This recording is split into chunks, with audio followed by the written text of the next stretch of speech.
Syrian regime forces take aim at ISIS group jihadists south of the town of AlBab, in the northern province of Aleppo on January 14, 2016. AFP PhotoGeorge Ourfalian An agreement reached between the US, Russia and Jordan on a de-escalation zone in southern Syria uncovers an item stipulating that Moscow immediately removes non-Syrian fighters assigned to Hezbollah and Iranian militias from a safe zone representing a middle ground of 5 kilometers between regime forces and opposition factions. The text of the agreement obtained by a Al-Assad stipulates that Russia spreads 10 monitoring points and 2 search points in return of a pledge from Washington and Amman to immediately work with opposition factions for fighting ISIS, Jabhat al-Nusra and Qaeda at the separation line in the ceasefire area southwestern Syria. The new agreement reached in the capital Amman between representatives from the US, Russia and Jordan to set up a temporary de-escalation zone in southern Syria and to back the ceasefire along the confrontation lines in the southwest, never mentioned Hezbollah and the Iranian militias by name.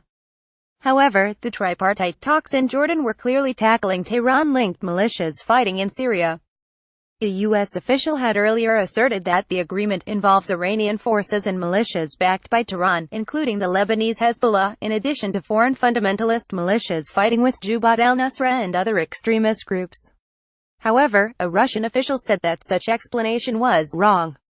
Western officials who received the text of the new agreement said that the most important item in the tripartite document is related to the establishment of a buffer zone free of foreign fighters assigned to Hezbollah and Iranian militias.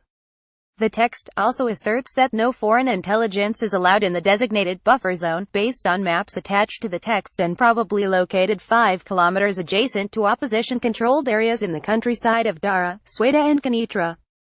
The tripartite agreement is based on 7 principles similar to the texts of the de-escalation zones reached in Damascus, Ghouta, the countryside of Homs and other areas.